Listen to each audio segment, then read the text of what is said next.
y'all? The Keep Common family. I hope everybody is blessed, well, and healthy, and that nothing but the best is going on in all you beautiful people's life, man.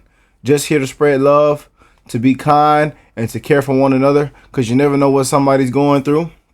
But today we have a video that was highly requested that I got to check out for myself, but a lot of y'all wanted Bubbles for me to react to this with Bubbles as well, so we're here.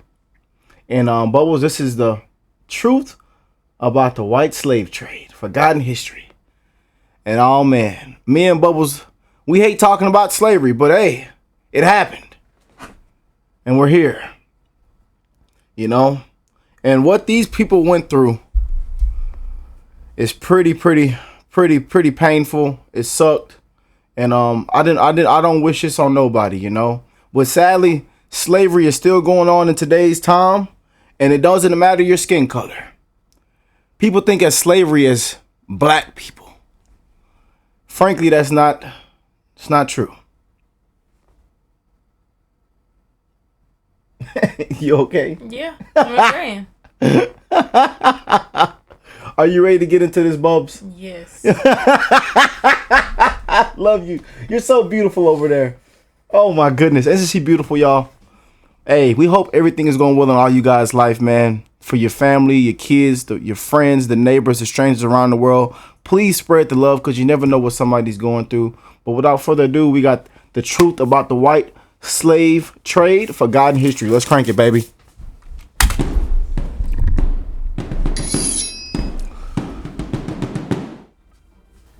Slavery is as old as human civilization, dating back beyond recorded history, and it exists even still today. Every culture on every continent practiced some form of slavery, whether it was serfdom, indentured servitude, or collective peasantry.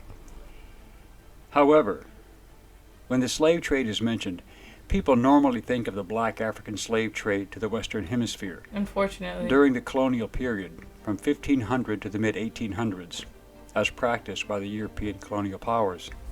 Estimates range from 10 to 13 million Africans being brought to the New World, with around 10 million surviving to be sold in North and South America, as well as in the Caribbean islands. Of this number, the best estimate is that 450,000 went to the British, French, and Spanish colonies in what is now the United States and Caribbean.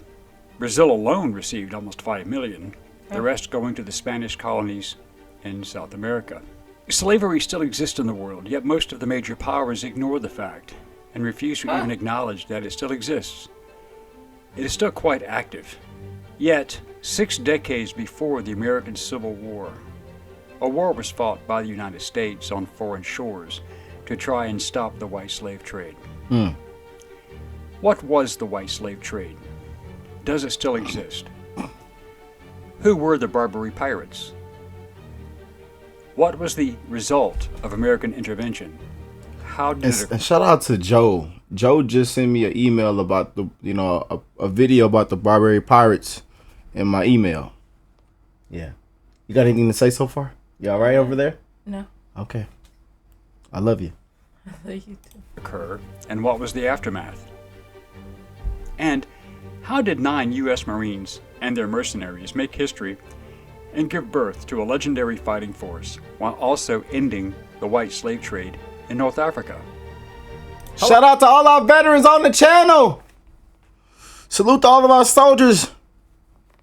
Salute to anyone that's ever served in the armed forces. We love you. Hello, I'm Colin Heaton, former soldier, Marine Corps Scout Sniper, history professor, historian, and book author. Scout Sniper, baby. Questions and other issues on this segment of Forgotten History. Are you ready, Bubs? Yeah. The white slave trade, baby. Ah, man. During the late 18th and early 19th centuries, the world was on fire, as France and Britain were engaged in the Napoleonic Wars, which was another series of conflicts just like the 7 Years' War, again involving every nation in Europe. The 7 Years' War was also known as the French and Indian War in the United States. Both these conflicts were fought on every continent and on every ocean and in every colony. Even during these protracted wars, the transatlantic slave trade continued. It was big business. While the European powers were destroying each other, Thomas Jefferson became the third president of the United States from March 4, 1801 to March 4, 1809, and he had several major issues to contend with. The Louisiana Purchase of 1803 from France doubled the size of the United States. The Yazoo territorial disputes in western Georgia were hotly contested. The launching of the Lewis and Clark expedition in 1804 to explore the newly acquired country, and the contested issue of slavery. In 1806, Jefferson denounced the international slave trade as a violation of human rights and called upon Congress to criminalize it. Congress responded by approving the act prohibiting importation of slaves the following year. No longer could slaves be brought from Africa, although slavery was still legal in the United States. Then there were also the rising tensions between the United States and Great Britain, which dominated the final years of Jefferson's second term, as the Royal Navy had been seizing American merchant ships and impressing sailors. However, one situation which has gone largely unnoticed in history was Jefferson being the first president to send the military overseas into direct action, the war against the Barbary pirates. For decades prior to Jefferson's accession to office, the Barbary Coast pirates of North Africa had been capturing foreign merchant and warships, stealing their valuable cargoes, and enslaving crew members, while often demanding huge ransoms for their release. What? Many of these ships and crews were American. Before independence, American merchant ships were protected from the Barbary pirates. There was some bad, with the truckers. Stealing other people's shit off of their ships. Bruh. Hey, man, don't start that tonight now. You too funny now. Man. Barbary pirates? Yeah, man, this was some... People be working hard, putting everything in the ships. It's mine now. Oh, damn, they coming. They coming. They gonna take us hostage. They gonna get their ransom. Sad. If That's they need sad, stuff. bro. What? I'm telling y'all, man. I know back if I was in a past life and I was around this time, I know we was, man, they killed me, man. Be like, not this shit again. Yeah, not this again. Let's go. Come on. Let's go. Let's put it on our back. Let's go. They coming back. You think that's why Jefferson stopped the import of the slavery trade, because they was just getting way too much Barbary pirates? I think so. There has to be something behind it, not because he just wanted to end slavery, but it was still legal in the country, but he stopped importing, so it could have been them. Mm-hmm. Another reason. That's crazy. But go back a little bit. Okay. Yeah. Oh, man. That's crazy. Prior to Jefferson's accession to office, the Barbary Coast pirates of North Africa had been capturing foreign merchant and warships, stealing their valuable cargoes, and enslaving crew members, while often demanding huge ransoms for their release. Many of these ships and crews were American. Before independence, American merchant ships were protected from the Barbary pirates by the naval and diplomatic influence of Great Britain, which had threatened the use of military force should their ships be molested. However, that American protection came to an end after the colonies won their independence. The Barbary pirates also attacked the coastal northern Mediterranean, launching attacks against France, Italy, and Sicily, kidnapping women as white slaves, primarily and whenever possible, notable wealthy persons and ships for ransom. In their feverish search for white women slaves, a few pirates even went as far as the coast of Iceland, raiding inland to kidnap women and bring them back to North Africa. North African slave markets thrived, as, under Islamic law, known as Sharia, although fellow Muslims could not be enslaved, non-Muslims could be and were. Over a period of more than 300 years, it is estimated that 1 million white Europeans, to include those captured at sea as well as through land raids abroad, were enslaved. Many of these were Americans captured at sea. In 1794, in reaction to the attacks, Congress had passed a law authorizing the payment of tribute to the Barbary states. Part of that law was the Naval Act of 1794, which authorized the construction of 6 frigates, establishing the United States Navy. By the end of the 1700s, when Jefferson was Secretary of State, the United States had concluded treaties with all of the Barbary states, the Ottoman regencies of Algiers, Tunis, and Tripoli, along with independent Morocco. When Congress authorized $80,000 for Morocco to not molest American shipping, it was considered a good deal, as it was a cost savings when compared to the loss of ships, cargo, and sailors. The Bey of Algiers, Mustafa Baba, also agreed, and many American merchantmen were escorted by Portuguese warships, as Portugal also had a treaty with the Islamic States. But Jefferson was opposed to paying tribute, which he considered to be a modern Danegeld. When Saxon England paid the Danish Vikings not to attack, it did not work. Although Morocco and Algiers initially agreed, just weeks before Jefferson took office, Tripoli began attacking American merchant ships in an attempt to extract further tribute. Jefferson had seen enough. Jefferson tried diplomacy, and his letter to Pasha Yusuf Karamanli emphasized, "Our sincere desire to cultivate peace and commerce with your subjects." Pasha Karamanli, the ruler of modern-day Tunisia, felt that the Americans had insulted him by not offering to pay tribute. He threatened continued actions if not so respected. Pasha Karamanli was already at war with Sweden, having broken an existing treaty after Sweden agreed to pay annual tribute and ransom for 131 captives. 14 Swedish merchantmen had been seized by Tripolitan corsairs. Some of these were white women who were being transported on Swedish merchantmen, and it is not known if they were ever recovered, as the white women were rarely ransomed. They were highly prized and sold. The Pasha then declared war on the United States on May 14, 1801 by chopping down the flagpole at the American consulate in Tripoli, a direct act of war. Jefferson sent 3 frigates and a schooner under the command of U.S. Navy Commodore Richard Dale as a show of force and to protect U.S. ships entering the Mediterranean through the Straits of Gibraltar. Dale learned of the declaration when he reached Gibraltar on July 1st, 1801. From that point, Dale's ships blocked 2 of the Pasha's corsairs operating as raiders and messengers inside the harbor. Yusuf Karamanli was shocked at the American audacity. The Sultan of the Ottoman Empire, Selim III in Istanbul, was also less than amused, yet did not interfere when the Americans became involved.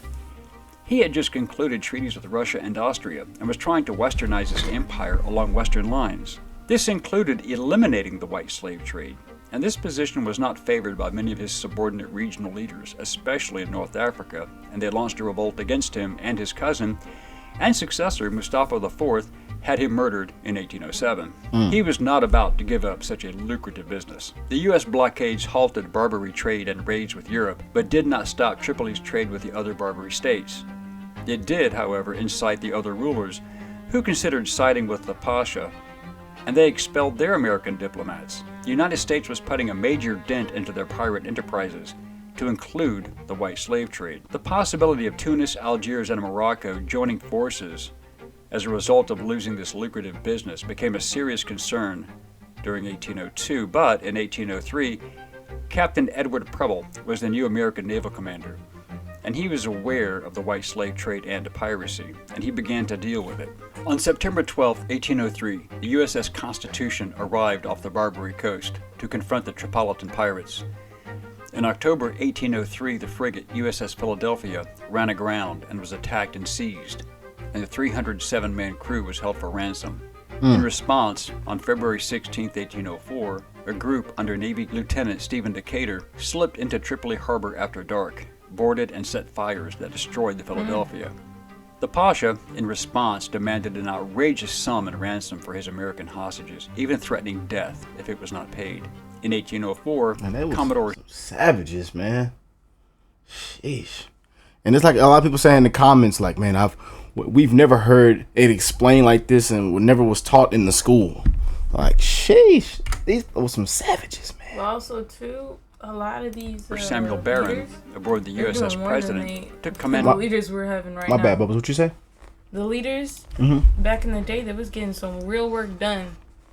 Our presidents are not doing nothing but making life harder to afford, or I don't know. Man, I don't know, man. We struggling, man. Because Jefferson's over here doing the most, trying to get rid of slavery, which is like mostly around the country. Because of Jefferson's law, the barbary pirates weren't making as much as they used to.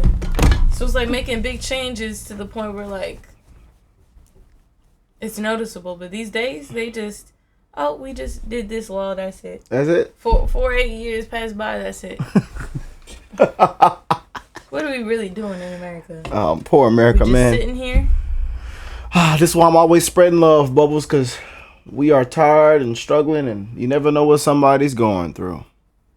Shout out to all the beautiful people around the world. I love y'all. That destroyed the They were some Philadelphia. savages, boy. The Pasha, in response, demanded an outrageous sum in ransom for his American hostages, even threatening death if it was not paid. In 1804, Commodore Samuel Barron, aboard the USS President, took command of 11 vessels, and he had new orders. But due to illness, he handed command of the squadron to Captain John Rogers. Jefferson had again seen enough and decided to take direct and immediate action. Okay. He sent the order. Ex-Consul William Eaton, a former Army captain who used the title of general, and United States Marine Corps First Lieutenant Presley O'Bannon, would lead a force of 8 U.S. Marines and 500 mercenaries to take Derna and free any hostages. These mercenaries were Greeks from Crete, Arabs, and Berbers, opposed to the regime, and started on a march across the desert from Alexandria, Egypt in April 1805. Their objective was to capture the Tripolitan city of Derna. The Muslim troops were under the command of Egyptian Sheikh El Tahib, the Ottoman Empire viceroy. William Eaton, who was overbearing and not very friendly, kept himself aloof from his men and was in overall command but leading only half the group. He had a tough job controlling the largely undisciplined mercenaries, and the infighting between the Christian Greeks and Muslims, few of whom were professional soldiers, became a problem. His promises of money and loot once they took Derna was looked upon skeptically. However, O'Bannon and his 8 Marines embedded with their mercenaries shared food, hardship, water, and earned their trust. O'Bannon decided to take the Muslims from Eaton, exchanging them for his Greeks. The Marines built a strong fellowship by not denigrating the Islamic faith. They discussed their similarities and differences. O'Bannon also knew that many of these men had either been hostages themselves or had lost friends and family to the white slave trade.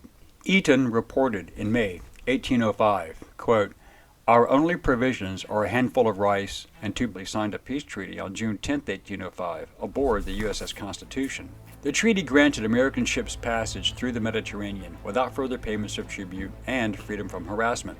This also meant joining the other European nations in halting the very active and overt white slave trade. The war was over, and so was active white slavery from North Africa.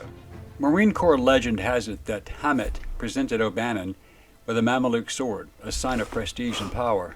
Emboldened by this event, more European nations also increased their naval presence and resisted the Barbary pirates, stopped paying tribute, crippling their commercial trade and extortion rackets, ending their raids on southern coastal Europe, ending hostage-taking, and their demand for ransoms and the white slave trade.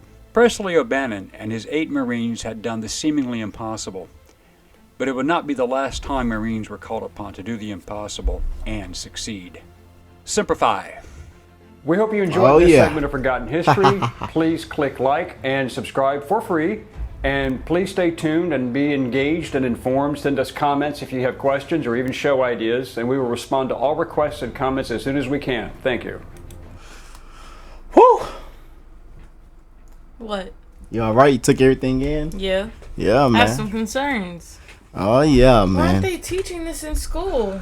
Just to know that America was primarily the involvement that we needed for the white slave trade to end.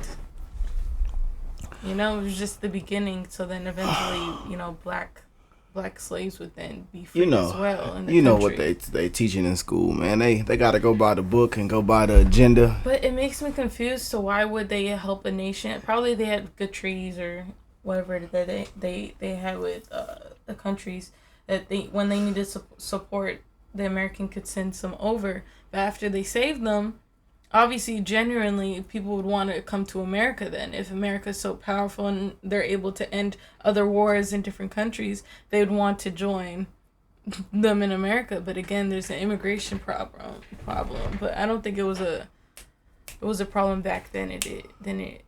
Than it was, because in the 18th century, white slavery even lasted in America, even after it was banned.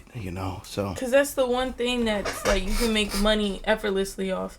Because if you're selling drugs, you have to grow it. You got to do this. You got to do that. And then you can grow it. But with people, you can sell them over and over and over again. Use after use. and you can continue to make money. It's the most profitable type of money that you can make. That's why it hasn't ended, you know? That's why it's still around till this day. Man, I'm telling you. They killed me back in the day. I know. I was mad. Y'all not finna what? Say what? Y'all not finna what? Kill him. Kill him. And I was fighting, man. I was fighting for my people, man. You know what I'm saying? I was one of those ones trying to make a change, you know? They killed me, though. I'm telling you, the soul that I got, that old soul that I got, I'm telling you, my past life, I was for the people, man. I was for you. I was for everybody. You know? I was for the women, the little kids, you know, the fellas. Didn't care what your skin color was. I was out there fighting. They killed me, man. They probably killed me in about 3 past lives. I was mad. I know I was mad out there. But man, yeah, this is it's a lot of stuff that, man, they not teaching, you know. They going by the book, Bubbles, and then what they say, read these 10 chapters, and every 2 weeks we're going to test you on chapter 1, chapter 2, chapter 3. We're going to give you a quiz. Yeah, but it wasn't that interesting. And make sure you do the homework too. It wasn't that interesting. Like, if they were able to incorporate, make it interesting in a way that there was more than just black slavery. Because I think they just teach 19th century and not all the way to 17th, 18th. Yeah. I don't know. Yeah, it's a lot, man. It's a lot to take in, you know. But hey, y'all comment down below. Me and Bubbles just here to, you know, check it out. A lot of y'all wanted us to, you know, get this in, take it in. And, you know, Bubbles is a little more, she takes things in a little more different than me. So I know that's why a lot of y'all sent this video and said, Rick, please react to this with Bubbles.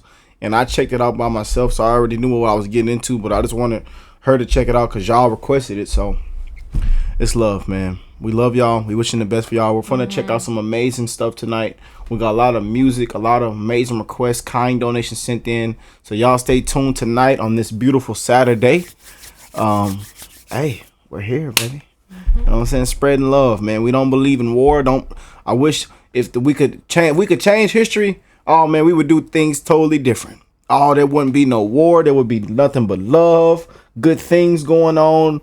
Nobody had to struggle. Nobody had to slave and be chained up and, you know, raped and molested and all kind of disgusting stuff that was going on. People getting cut and hit upside the head.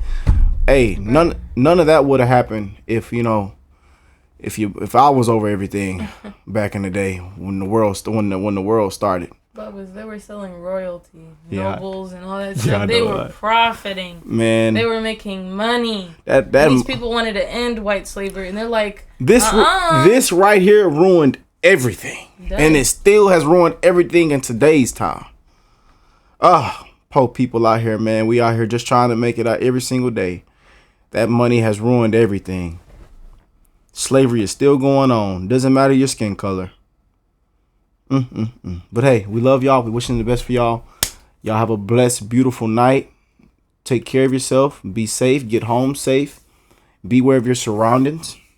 And enjoy your weekend. You know, we know y'all been working hard. You know, slaving at the job probably. Working 30, 40, 50, 60, 80 hours in a week. We know y'all have. So we wishing the best for everybody. And we wishing the best in your marriages, your relationships, your friendships, your love life, your jobs, your careers, your occupations, and that you receive nothing but many, many blessings, upgrades as time goes by. And hey, we will catch y'all in the next one, man. Peace and love, y'all. Yeah.